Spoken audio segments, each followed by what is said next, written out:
اسأل أكثر.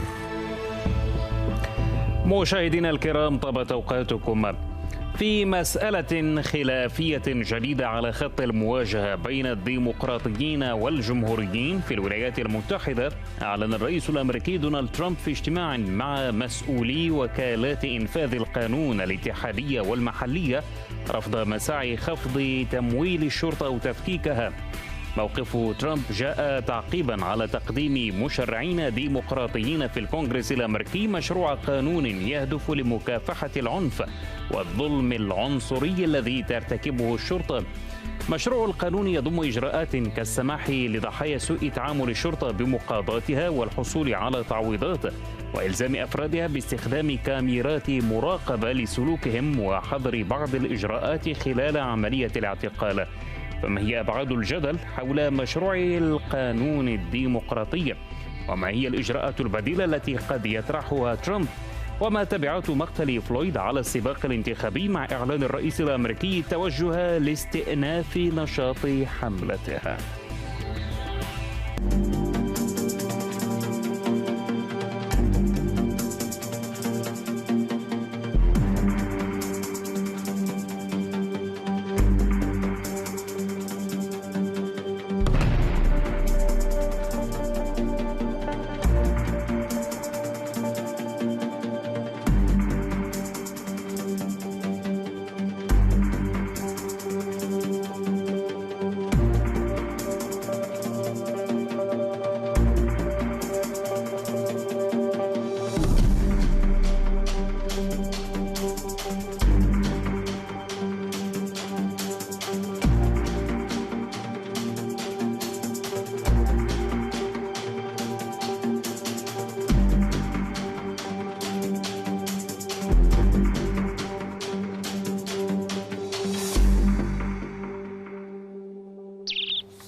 مشاهدينا ومتابعينا، قبل بدء النقاش أدعوكم كالعادة للمشاركة والإجابة على سؤال اليوم كما يظهر على الشاشة: هل تتوقع تصاعد غضب الشارع بعد رفض ترامب خفض تمويل الشرطة وتفكيكها؟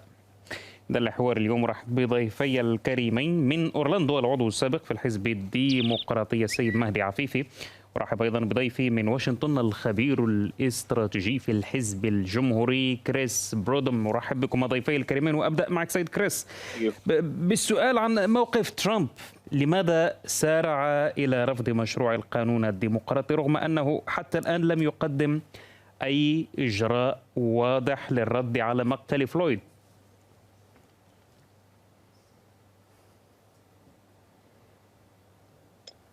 That's not necessarily true.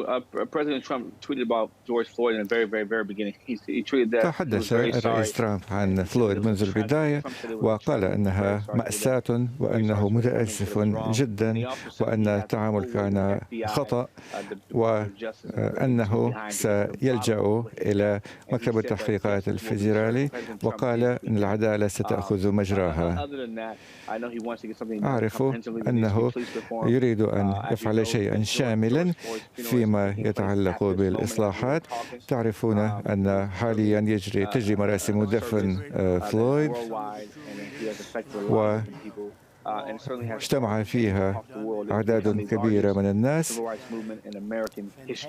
وهذه أكبر حركة حقوق مدنية في تاريخ أمريكا بل في تاريخ العالم. وطبعا يجب أن نفكر في إصلاح الشرطة لتكون السياسات فعالة. نعم. طب سيد كريس، يعني كيف يمكن الحديث عن إصلاح الشرطة إذا كان تعليق ترامب بعد أن سارع لرفض هذا مشروع القانون الديمقراطي قال بأن 99% من أفراد الشرطة عظماء وأن الأمر يتعلق فقط ب1% من أفراد الشرطة؟ فكيف يمكن الحديث عن إصلاح وضع الشرطة إن كان هذا موقف الرئيس ترامب؟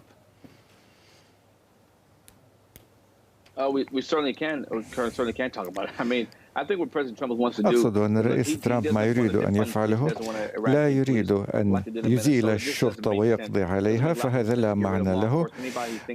يجب إحلال النظام ودعم القانون. فمن الواضح أن الديمقراطيين يريدون أن يفعلوا شيئا من نوع كابوس سياسي. أما فيما يخص الحزبين يجب أن يركزا على الشعب وعلى حفظ حياة البشر وتحسين العلاقات، ويجب أن تكون سياسة تفيد الطرفين، وطبعا قتل الأفراد الذي قد يحدث أحيانا بسبب استخدام المفرط للقوة كما حدث مع فلويد. طبعا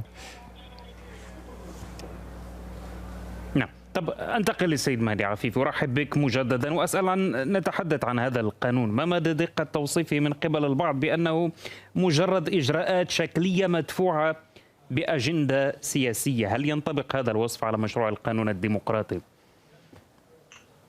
تحية إليك ولضيوفك الكرام. الحقيقة هذا التوصيف غير دقيق، لأن كما نعلم الولايات المتحدة الأمريكية هي ديمقراطية متجددة. حدثت هذه الأحداث في 2015، حصلت في أكثر من مرة، ودائما يكون هناك عودة لإعادة النظر في صلاحيات الشرطة. صلاحيات الشرطة لابد أن يعاد النظر فيها، لأن الاستخدام المفرط للقوة يؤدي إلى ما شاهدناه. وهناك خطأ شائع وللأسف لا أعرف كيف يوافق الجمهوريين على هذا. مقولة الرئيس دونالد ترامب أنه لا يوافق على تفكيك الشرطة من عدمه هي أصلا ليست في صلاحياته، ليست في الدستور. هذه مسألة ترجع إلى الولايات وإلى المدن نفسها، فالمدينة هي التي تقرر من قائد الشرطة وكيف يتم تدريبهم وإلى آخره. مسألة تفكيك الشرطة لم تكن بهذا المعنى، إنما ما حدث في مكان الحادث كان هنا إعادة توصيف لهذه الشرطة من تمويلها فيما يتم استخدامه، لكن لا يمكن أن تكون دولة بدون شرطة. فللأسف تؤخذ المسألة كده بشكل إثارة للنعرة السياسية بدون التدقيق والفهم. هل يمكن عمل هذا من عدمه؟ نقطة مهمة سيد مهدي أشرت إليها، ما يتعلق بخصوصية كل ولاية وكل مدينة. طب ما الجديد الذي حمله هذا القانون؟ ما يتعلق بالإجراءات، مقاضاة الشرطة، ارتداء أو حمل رجال الشرطة للكاميرات التي تراقب سلوكهم، أليس هذا موجودا في بعض الولايات؟ فما الجديد الذي حمله هذا القانون؟ بالطبع طبعا هذا هو كلام دقيق موجود في قليل من الولايات. يحاول هذا القانون أن يعمم هذه الإجراءات على جميع أفراد الشرطة في الولايات المتحدة الأمريكية. الشرطة هي من دواخل الولاية والمدينة نفسها. القانون يحاول أن يكون هناك سياسات واحدة في التعامل مع هذه الأمور بالذات. لابد أن يكون أحد المتطلبات لضابط الشرطة أن يحمل كاميرا، لابد أحد المتطلبات التدريب لا يكون بشكل عام مخصص، لأن كما نعلم الولايات المتحدة الأمريكية هناك فيها ولايات تشتبه بشبه عنصرية، هي الولايات المتوسطة في وسط الولايات المتحدة والجنوب، التي تتمتع بالزراعة، لأن من الأصل كان هناك عبيد وما شابه هذا. فالواقع أن هذا القانون أو مشروع القانون يحاول إعادة تنظيم العلاقة بين الشرطة وبين المواطن، عمل قانون عام فيدرالي في مثلا التعامل مع السجناء والتعامل مع المقبوض عليهم، وكيفية لابد أن يكون هناك تسجيل وألا تترك هذه المسألة للولاية. لكن بالطبع أي شيء يطرحه الديمقراطيين لابد أن يرفضه ترامب حتى يكون له دور في إعادة صياغته، حتى لو بإضافة بعض المواد التافهة كما حدث من قبل في مواد كثيرة. نعم واضح. طب دعني أعود للسيد كريس. أنت قلت في البداية سيد كريس بأن ترامب سارع منذ البداية للحديث عن وفاة ومقتل فلويد وغرد بشأن هذا الأمر، لكن ماذا بشأن الخطوات الملموسة؟ إذا كان الديمقراطيون من جانبهم قدموا الآن هذا المشروع، طب ماذا بشأن ترامب؟ إلى حدود الأمس كانت المتحدثة باسم البيت الأبيض أشارت إلى أنه مازال يدرس مجموعة من الخيارات المطروحة أمامه، يعني حتى الآن لم يقرر طبيعة ما سوف يتخذه من إجراءات. The president is not interested in showboating or grandstanding, or doing legislation that's going to essentially not pass. يجب أن نفهم أن أسلوب التشريع تعرف ماذا يغطي ذلك، كيف يجري التشريع ويوقع عليه الرئيس. الديمقراطيون يحاولون أن يسنوا تشريعات، وهذا لا يمكن إجراؤه بصورة شاملة، إنما هو عبارة عن تباه، ويجب أن نتوصل إلى أفعال لها آثارها وحلول فعالة وناجعة. أما مجرد سن التشريعات من أجل التباهي، ذلك كله لكي يفشلها الجمهوريون في التصويت. ويمكن أن أقول أن الديمقراطيين يطرحون مشاريع قانون، وهذا كله الغرض الوحيد منه هو التباهي. ويجب أن أشير إلى أن هذا يشير أن لديهم دعما. يجب أن نجد حلولا شاملا، ويعرف الرئيس ترامب أن الغرض هو إيجاد حل فعال يحدث فعلا تغييرات جيدة وعميقة، ليس من أجل التلفزيون أو التباهي. طب سيد كريس، في رأيك بما أن الحديث من قبل المتحدثة باسم البيت الأبيض عن وجود مجموعة من الخيارات مطروحة أمام الرئيس، ما هي طبيعة أي خطوات عملية يمكن أن يلجأ إليها ترامب للتعامل مع هذه الحادثة وما بعدها؟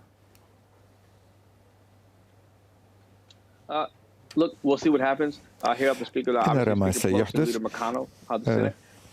فما قاله بيلوزي قد يكون عبارة عن ممارسة جيدة، لا أعرفه. لا يريدون حلولا، وبيلوزي أيضا. والأمر الأساسي أن أفضل شيء نفعله يجب أن يكون أمرا وظيفيا. لا نريد تفكيك الشرطة، فهذا ليس خيارا أساسا لا يناقش. يجب أن تبقى هناك شرطة بلا أن نمس بها، لكنها تحتاج إلى إصلاح شامل وعميق. وطبعا يجب أن نجد العناصر الذين لا يعملون كما يجب. يجب أن تكون حلول شاملة وفعالة، ويجب أن يجري العمل وينهى. وطبعا لا يجوز أن نمضي نصف خطوة فقط. يجب أن يعمل الرئيس مع الكونغرس، ويجب تحسين العلاقات مع المجتمع. يجب أن نجد ماذا يجب أن نفعله وما نستطيع أن نفعله، وهي عملية كاملة شاملة. نعم، واضح. طب دعني أنقل جانب من هذا الكلام للسيد مهدي. يعني ترامب يبحث عن حلول شاملة، بينما الديمقراطيون خطابهم موجه للتلفزيون، موجه للشارع، لا يبحث عن حلول واقعية. ربما من بين تجليات هذا الكلام الخلاف الحاصل بين عمدة مينيابوليس وأعضاء مجلس المدينة حول فك الشرطة من عدمه. يعني هناك تخبط حتى داخل مثل هذه الأجهزة. ألا يعكس ذلك ربما دقة ما يقول السيد كريس؟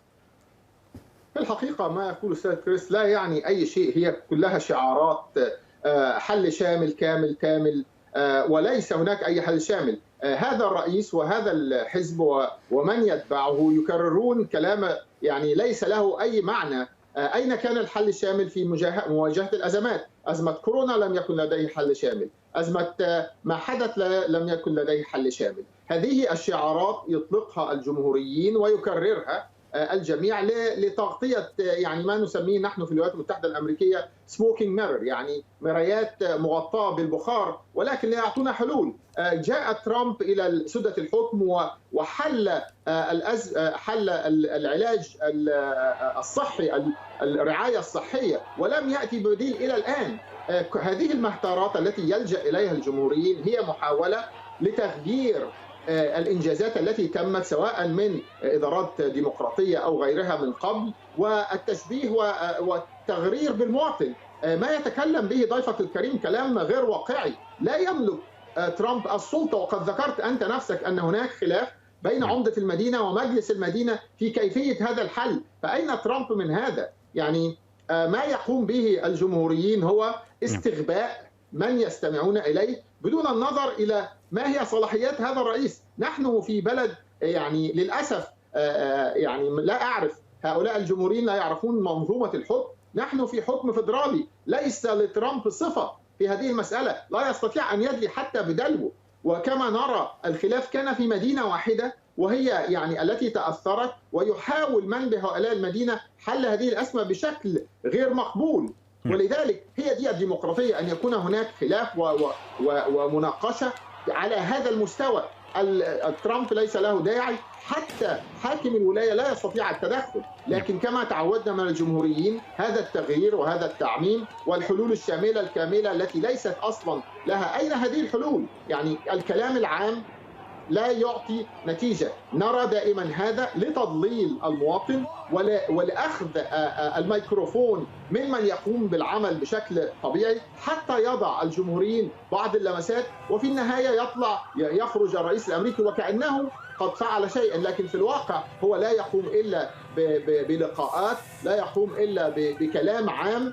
والجمهوريين كما نسمع من ضيفك الكريم لا يعطينا أي حلول. أين الحلول البديلة؟ عندما لا يعجبك حل أو تعترض على حل، أين البديل؟ أين البديل في الرعاية الصحية؟ أين البديل في أزمة كورونا؟ أين البديل في كل الأزمات التي تمر على الولايات المتحدة الأمريكية؟ للأسف هذه المنظومة الجمهورية تحاول أن تغرر بالشعب وتعتمد على من هم لا يفقهون ولا يعلمون. ولذلك يقولون تفكيك الشرطة. لا تستطيع أنت تفكيك الشرطة، ولا أستطيع أنا تفكيك الشرطة، ولا ترامب يستطيع تفكيك الشرطة.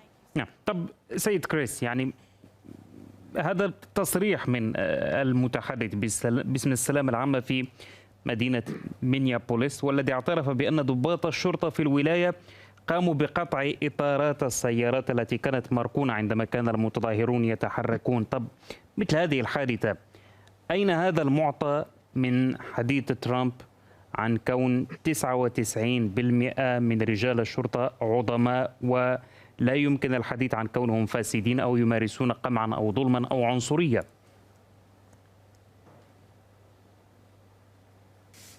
Look, I mean, obviously, looting has happened, and people vandalize cars, buildings, stores. نرى ما يحدث. لم يحدث هذا، فكان بعض الناس يخربون السيارات والمحلات التجارية.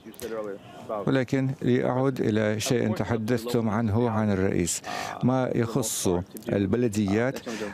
طبعا من صلاحياتها إصلاح الشرطة، وهم يحصلون أيضا على أموال فيدرالية، لذلك يستطيع الرئيس أن يكون له كلمة في تمويل الشرطة فيدراليا، أي له سلطة في ذلك. وبالعودة إلى سؤالك، هذه الأمور تحدث فعلا. أنا أعيش في واشنطن دي سي العاصمة، ولدي أصدقاء لديهم محلات تجارية تم تدميرها والسطو عليها، ورأيت ذلك بعيني. هذا جنوني. لكن سيد كريس، أنا أتحدث عن رجال الشرطة. أنا أتحدث عن رجال الشرطة. أنا لا أتحدث عن عمليات تخريب قام بها المتظاهرون. أنا أتحدث عن اعتراف مسؤول في الولاية بأن رجال الشرطة هم من قاموا بتقطيع إطارات بعض السيارات. هل هذا سلوك يمكن نسبه فعلا لرجال شرطة مسؤولين كما قال أو وصفهم ترامب؟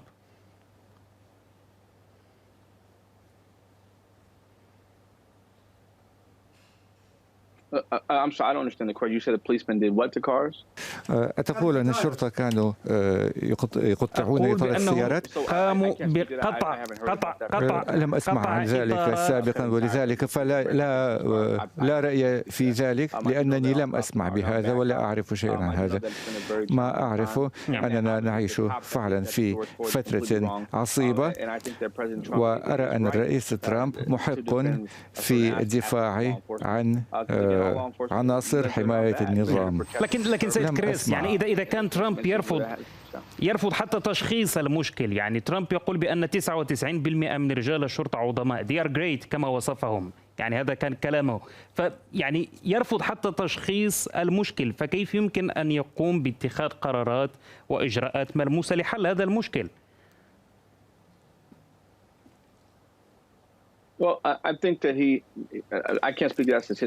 لا أستطيع أن أتحدث عن أشياء لا علم لي بها، لكنني أعتقد أن أغلب عناصر الشرطة أناس جيدون.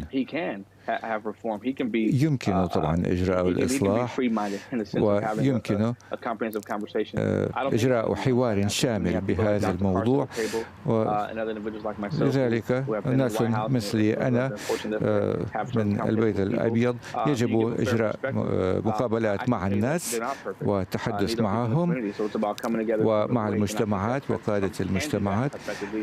ترامب يستطيع أن يفعل ذلك وأن يسمع الأصوات الصحيحة ويقدم حلولا فعالة وناجعة في الإصلاح. أعتقد أنه قادر على هذا كله. نعم. طب سيد مهدي، نعود الآن للبيت الديمقراطي. يعني البعض يتحدث عن نأي بعض الديمقراطيين غير المتعصبين عن هذا المشروع، وحتى التزامهم الحذر في إبداء مواقف مؤيدة لحراك الشارع. فكيف تقرأ هذا المعطى؟ ما الذي يعني هذا؟ انقسام داخلي فيما يتعلق بهذا المشروع؟ لا، هو في الحقيقة ليس انقسام داخلي. أي مشروع يتم طرحه في سواء من الديمقراطيين أو الجمهوريين يكون هناك من هو متحمس له جدا كالواقع، وأن يكون يعني موافق، وهناك هذه هي الديمقراطية، ألا يكون هناك موافقة. لكن دعنا نرى الواقع أن ما نسمعه من الجمهوريين ومن هم يؤيدون الرئيس ترامب بدون حتى تفكير، التذبذب كما رأيت، كما سمعت من ضيفك الكريم، تراجع في كلامه ان ترامب يستطيع لا يوافق على تفكيك الشرطة، وهو اصلا ليس له صلاحية. وما قاله ضيفك خطأ اصلا. التمويل يصل الى الولاية ولا يصل الى المدينة. المدينة هي التي تقرر ما تقوم به، ولا يستطيع ترامب ولا غير ترامب من رئيس أن يفرض على المدينة أي شيء، لأنها من ضرائبها هي التي تعين الشرطة وقائد الشرطة، وهؤلاء الشرطة أبنائنا. وهناك نقطة مهمة، أنا أقول ليس فقط 99% بل 99.9%، لكن لا نتفق حتى لو كان هناك 1/10% بهذا الشكل، لا نتفق في وجوده. هؤلاء منا ووظيفتهم الأساسية حمايتنا، وليس يعني استخدام العنصرية ضدنا، ونقف ضدهم إن كان هناك من أخطأ. لذلك لابد من التصحيح، وليس التلويح كما يقوم ترامب ومؤيديه. كما نسمع عن ضيفك الكريم لم يعطينا أي إجابة على أي شيء، هو مجرد تضليل ولعب بالكلام وحلول شاملة كاملة، وليس هناك أي رد. الرد الفعلي هو أن تكون هناك مشاريع قانون، ليست هذه قرآن، هذا مشروع قانون يتم فيه التصحيح،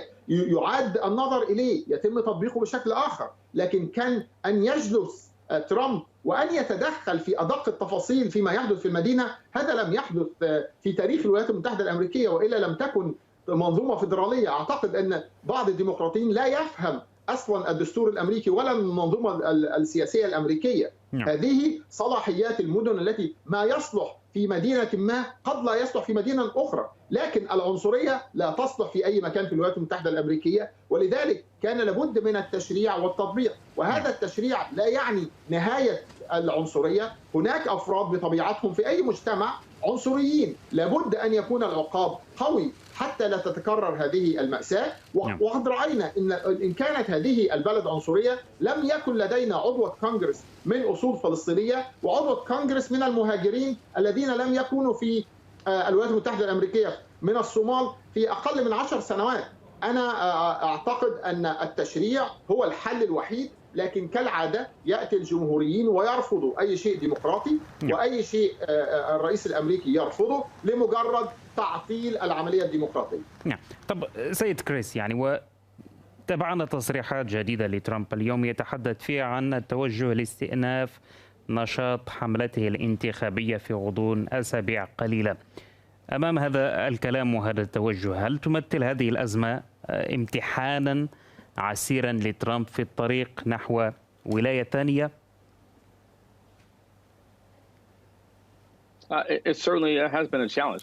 طبعا هذا تحدي هو وكذلك مرض كورونا فيروس، كلها تحديات كبرى. لا أعتقد أن الأغلبية تدعم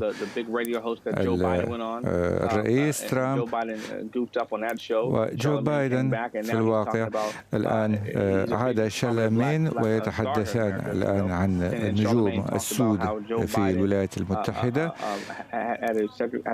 وجو بايدن لديه سياسات سرية. أعتقد أنه لا أعتقد أن هناك من يدعمه هو. سالم مدريد يدعم الرئيس.